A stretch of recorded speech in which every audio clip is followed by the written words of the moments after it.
नमस्कार। इर्द गिर्द में आपका एक बार फिर स्वागत है। इस शनिवार मैं फिर से आपके लिए एक नई कहानी लेकर हाजिर हुआ हूं, उपस्थित हुआ हूं। हर शनिवार को मैंने आपसे एक कहानी सुनाने का, एक कथा सुनाने का वायदा किया था। उसी क्रम में आज दामोदर दत्त दीक्षित की कहानी स्थूल पुच्छ की अनोखी धुन आपको सुनाऊंगा। दामोदर दत्त दीक्षित लब्ध प्रतिष्ठ कथाकार, व्यंगकार हैं और उत्तर प्रदेश प्रशासनिक सेवा में बड़े अफसर रहे हैं, लेकिन उनकी पहचान एक कथाकार, एक व्यंगकार के तौर पर होती है और उनकी ये नीति कथाएं बहुत ज्यादा पसंद की जाती हैं।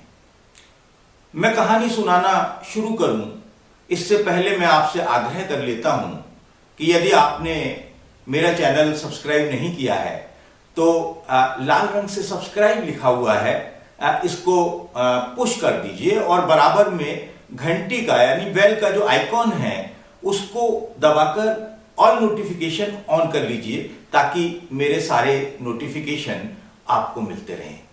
आप चाहें तो ये दाहिनी तरफ स्क्रीन के नीचे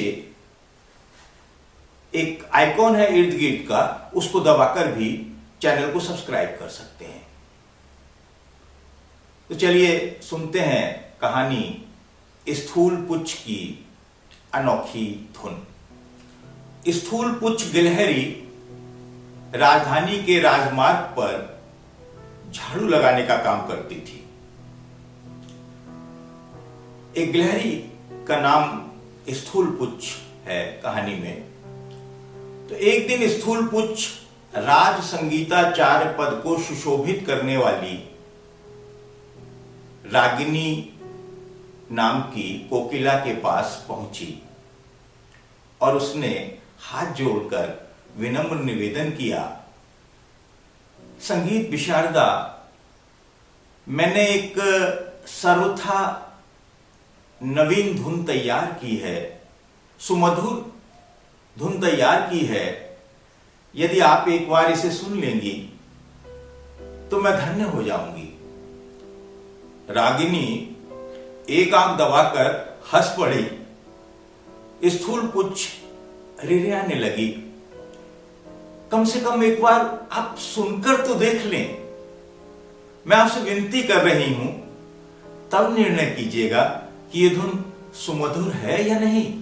रागिनी ने चोंच हिलाकर स्थूल पुच्छ को अनुमति दे दी। स्थूल पुच्छ ने अपनी विशिष्ट शैली में पूंछ खिसकाई और फलस्वरूप एक आवाज निकली, एक धुन निकली।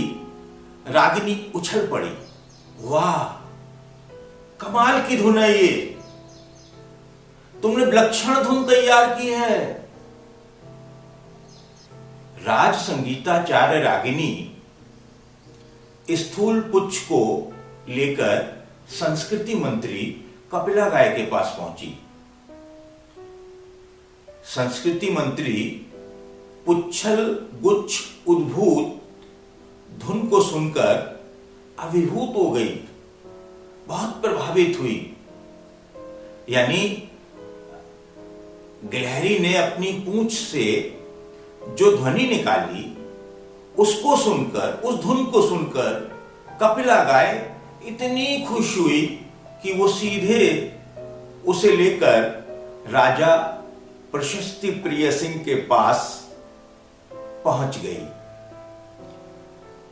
राजा ने भी धुन सुनी और गिलहरी की भूरी भूरी प्रशंसा की।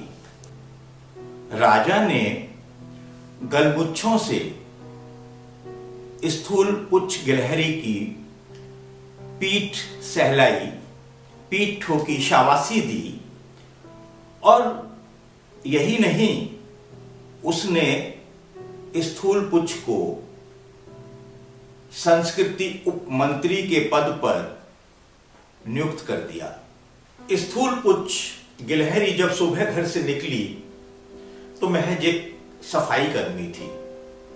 लेकिन जब वो शाम को अपने घर वापस आई तो उपमंत्री थी, संस्कृति उपमंत्री। उसने अपने पति को बताया तो उसे बहुत आश्चर्य हुआ, उसकी खुशी का ठिकाना नहीं रहा।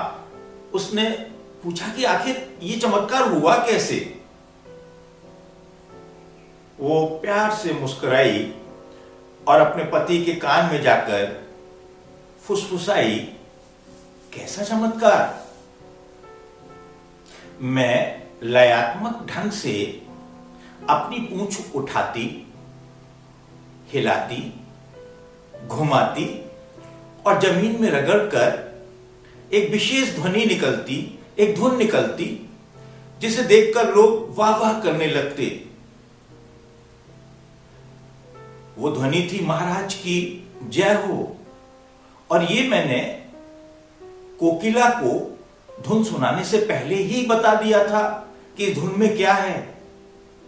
इसी तरह कपिला गाय को भी, और कपिला गाय ने ये बात राजा को जाकर बताई कि आप सुनिए कितनी सुमधुर धुन बनाई है स्थूलपुच्छ ने। आखिर किसकी हिम्मत थी कि स्थूलपुच्छ की इस धुन यानी महाराज की जय हो को कौन नकार सकता था। उस पर भी जब स्थूलपुच्छ पहले ही ये बता चुकी थी कि ये सच्चे सेवक, राजा की सच्ची प्रजा, अच्छे नागरिक और भले लोगों को ही सुनाई देगी। पति स्थूलपुच्छ की चातुरी से यानी चातुर्य से बहुत प्रभावित हुआ और अंत में कणकटु संगीत की तान बज उठी। दुग्धम पश्यति मार्जारी यथा न लघुडाहतिम, यानी बिल्ली जितना दूध पर दृष्टि रखती है उतना प्रहार के डंडे पर नहीं। तो मित्रों, कैसी लगी आपको ये कहानी हमें प्रतिक्रिया में जरूर बताइएगा। अगर पसंद आई हो तो लाइक कीजिएगा और अपनी टिप्पणी से हमें अवगत कराइएगा। अगली बार फिर मुलाकात होगी आपसे एक नई कहानी के साथ, ऐसी ही एक कहानी के साथ अगले शनिवार को। तब तक के लिए नमस्ते, जय हिंद, वंदे मातरम।